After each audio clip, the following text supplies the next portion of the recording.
thumbnail එකේ දැක්ක විදිහටම අද මම මේ වීඩියෝෙන් කතා කරන්නේ කොහොමද 2019 ඔෆිස් පැකේජ් එක අලුතෙන්ම ආපු ඔෆිස් පැකේජ් එක ඉන්ස්ටෝල් කරගන්නේ කියලා. ඉතින් මට මේ වීඩියෝ ගේන හේතුව වුණේ මම ගොඩක් තැන්වල දැක්ක වෙබ්සයිට් වල දැක්ක ඔෆිස් පැකේජස්. ඉතින් මේ ඔෆිස් පැකේජ් මම ඉන්ස්ටෝල් කරලා බැලුවා. නමුත් ඒවල සාර්ථක නැහැ. උදාහරණයක් වශයෙන් කිව්වා බයි කරන්න වගේ නෝ. එහෙම නැත්නම් එනවා ජෙනුවින් එක නෙමෙයි මේක අලුත් මේක ජෙනුවින් එක නෙමෙයි මේක අලුත් එකක් ගන්න කියලා. එහෙනම් බයි කරලා ගන්න ඔරිජිනල් එක කියලා එහෙම එනවා. තව දැක්කා ගොඩක් තැන්වල පිටතින් පේන්නේ 2019 අලුත්ම ඔෆිස් පැකේජ් එක වගේ. නමුත් ඉන්ස්ටෝල් කරලා ඇතුළට ගියාට පස්සේ පේන්නේ පරණ වර්ෂන් වල ඒවා වගේ. ඒක නිසා තමයි මට මේ වීඩියෝ එක මම ඔයගොල්ලන්ට ගෙනාවේ. එහෙනම් මං හිතනවා ඇති මේ වීඩියෝ එක ඔයගොල්ලන්ට ගොඩක් වැදගත් වෙයි කියලා. එහෙනම් අපි යම් වීඩියෝ එකට මම SL අනූප. මුලින්ම අපිට කරගන්න තියෙන්නේ ෆයිල් එක ඉන්ස්ටෝල් කරගන්න. ඉතින් ඒක සඳහා මම ලින්ක් එකක් භාවිතා කරනවා. ඉතින් මේකේ ලින්ක් එක අනිවාර්යයෙන්ම මම ඩිස්ක්‍රිප්ෂන් එකේ දාලා තියෙනවා. ඉතින් ඒක ක්ලික් කරලා ඕගොල්ලන්ට මේ ලින්ක් එකට යන්න පුළුවන්. ඉතින් මේක යටට යනකොට ඕගොල්ලන්ට පික්චර්ස් වගේම ඒවල තියෙන කරුණු ඕගොල්ලන්ට පේනවා. ඉතින් මේකේ තැනකට යනකොට මේකට අවශ්‍ය වෙන ඒ කියන්නේ ඕගොල්ලන්ගේ කම්පියුටර් එකේ තියෙන අවශ්‍ය දේවල් ටිකක් මෙන්න මෙතන සඳහන් කරලා තියෙනවා. ඉතින් මෙතන ඔපරේටිං සිස්ටම් එක Windows 7 හරි 8 හරි 8.1 හරි 10 හරි මම මේකට රෙකමන්ඩ් කරනවා Windows 11 උත්. මොකද මේක 2021 ආපු නිසා මේකට Windows 11 දාන්න ඒගොල්ලන්ට අමතක වෙලා. ඉතින් මේක RAM එක 8GB වෙන්න ඕනේ. නමුත් ඉතින් මගේ කම්පියුටර් එකේ මේ දැන් තියෙන කම්පියුටර් එකේ එකත් 4GB RAM එකක් තියෙනවා. ඉතින් මොකක්වත් මගේ ස්ට්‍රක් විලා තාම මොනවත් ඇවිල්ලා නැහැ. ඉතින් RAM එක 8GB තියෙනවා නම් ගොඩක්ම හොඳයි. ඉතින් 4GB වුණත් ප්‍රශ්නයක් නැහැ. හැබැයි ඔයගොල්ලන්ගේ 2GB තියෙනවා නම් යම් තා දුරකට ප්‍රශ්නයක් වෙන්න පුළුවන්. ඒ වගේම hard disk එක කිව්වොත් 3GB. ඉතින් ඒ වගේම processor එක Intel Core 6 processor එකක් තියෙන්න ඕනේ. ඉතින් මෙන්න මේ කරුණු තියනවා නම් විතරයි ඔයගොල්ලන්ට මේක ඉන්ස්ටෝල් කරගන්න පුළුවන්. ඉතින් ඔයගොල්ලන්ගේ තියෙන 32 bit ද එහෙම නැත්නම් 64 bit ද කියලා හොයාගන්නේ කොහොමද මේකෙන්. ඉතින් ඔයගොල්ලන් සමහර විට ඔයගොල්ලන් දන්නේ නැති වෙති. සමහර අය ගොඩක් අය මේක දන්නවා. this PC එකේ properties වලට ගියාම ඔයගොල්ලන්ගේ settings open වෙනවා මේ ආකාරයට. ඒ settings වලින් ඔයගොල්ලන්ට මේක හොයාගන්න පුළුවන්. ඉතින් මේ තියෙනවා system type එක මගේ 64 bit operating system. ඒක නිසා මම 64 bit කියන එක තමයි install කරන්නේ. යම් හේකින් ඔයගොල්ලන්ගේ තිබ්බොත් 32 bit නම් එහෙනම් ඔයගොල්ලෝ අනිවාර්යයෙන්ම 32 bit install කරගන්න. මේක size එක ගැන කිව්වොත් ඉතින් මේකේ පේනවා 64 bit වල නම් 2.2 GB ප්‍රමාණයක් තියෙනවා. මේකේ නම් 2.1 GB ප්‍රමාණයක්. ඉතින් දශමයක විතර වෙනසක් තමයි මේ දෙකේ තියෙන්නේ. ඒ වගේම මේ පාස්වර්ඩ් එක 1 2 3 කියලා මතක තියාගන්න. මොකද අපිට දැන් මේක සෙටප් කරගන්නකොට අපිට ගොඩක් වැදගත් වෙනවා. මේක ක්ලික් කරලා ටිකක් වෙලා යනකොට මේක නිකම්ම ඉන්ස්ටෝල් වෙනවා. දැන් මම මේ ෆයිල් එක ඉන්ස්ටෝල් කරගෙන තියෙනවා. ඕගොල්ලන්ට දැන් පේනවා. ඉතින් මම මේක ඉන්ස්ටෝල් කරගෙන තියෙන GB 1.2.19ක් වගේ ප්‍රමාණයක data ගිහිලා තියෙනවා. ඉතින් මේක ඉන්ස්ටෝල් කරගත්තාට පස්සේ මෙන්න මේ වගේ තමයි එන්නේ RAR ෆයිල් එකක් විදියට. ඉතින් ඕගොල්ලන්ගේ මෙන්න මේ විදියට පාට රතු, නිල්, කොළ පොත් තුනක් වගේ පාටට නැත්තම් ඒ කියන්නේ වගේ පොත් තුනක් එහෙම පේන්නේ නැත්තම් ලෝගෝ එකක් ඒ කියන්නේ ඕගොල්ලන්ගේ ඔයාගේ කම්පියුටර් එකේ RAR ෆයිල් එකක් ඒ RAR ෆයිල් එකක් එක්ස්ට්‍රැක්ට් කරගන්න ඇප් එක නෑ කියන එක. ඉතින් එහෙම තමයි ලීසියෙන්ම හොයාගන්නේ කොහොමද ඔයගොල්ලන්ගේ කම්පියුටර් එකේ තියෙනවද නැද්ද කියලා. ඉතින් මගේ තියෙන ඒක නිසා තමයි මගේ මෙහෙම ලෝගෝ එකක් වැටලා තියෙන්නේ. ඉතින් ඔයගොල්ලන්ගේ නැත්තම් කරගන්න තියෙන්නේ ඒක ඉන්ස්ටෝල් කරගන්න මේ ඇප් එක. මේක තියෙන rarlabs.com කියන වෙබ්සයිට් එක. ඉතින් මේකේ ලින්ක් එකක් මම අනිවාර්යයෙන්ම ඩිස්ක්‍රිප්ෂන් එකේ දාලා තියෙනවා.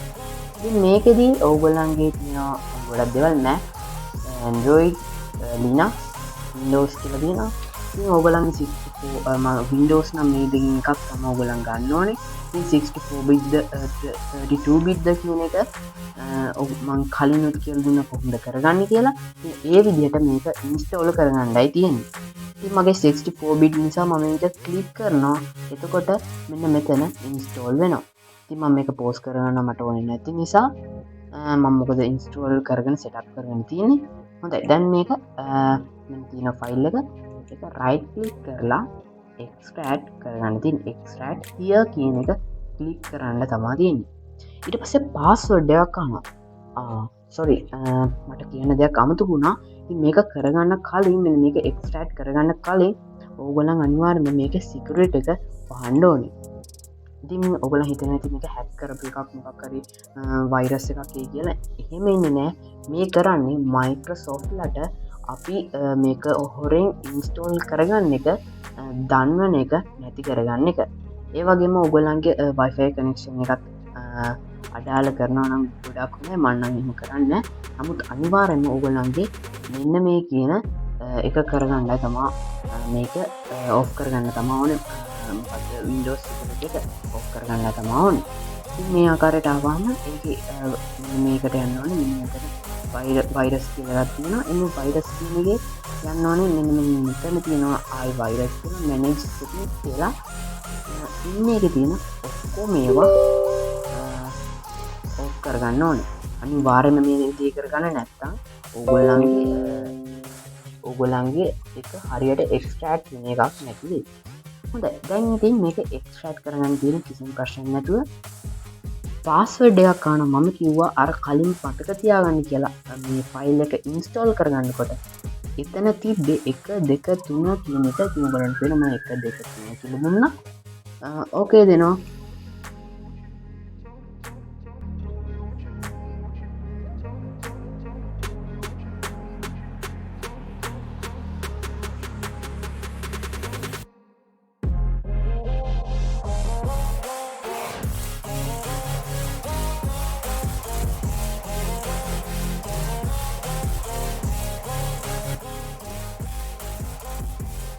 ඔයගලන්ට පේනවා මම දැන් මේක එක්ස්ට්‍රැක්ට් කරගෙන ඉවරයි.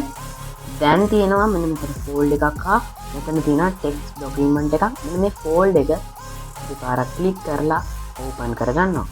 ඊට පස්සේ ඒක තියෙනවා disk image file කියලා. ඒකත් දෙපාරක් ක්ලික් කරලා ඕපන් කරාම මෙන්න තියෙනවා setup file setup application එක. මේක right click කරලා මේ තමා ඔෆිස් පැකේජ් එක right click කරලා run as administrator දෙන්න ඕනේ. එතකොට මේක ඕගොල්ලන්ගේ install වෙනවා බලා ගන්න පුළුවන්.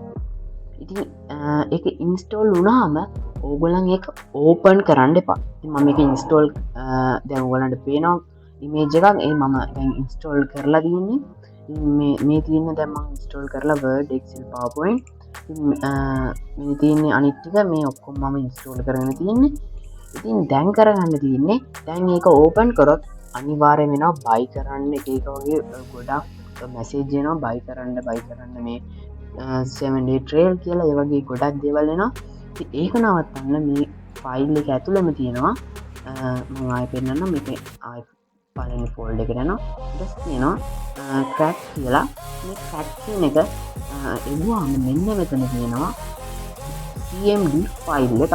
අනේ cmd ෆයිල් එක right click කරලා run as administrator මේක කරන්න කලින් විතර මතක තියාගන්න ඔයගලගේ security system එක නවත්තලා තියෙන්න ඕනේ. ඊට පස්සේ මේ වගේ එකක් වෙනවා ඔයගලන්ට බලා ගන්න පුළුවන්. ඒකේ ඔයගලගේ keyboard එකේ අංක 1 බන්න ඕනේ.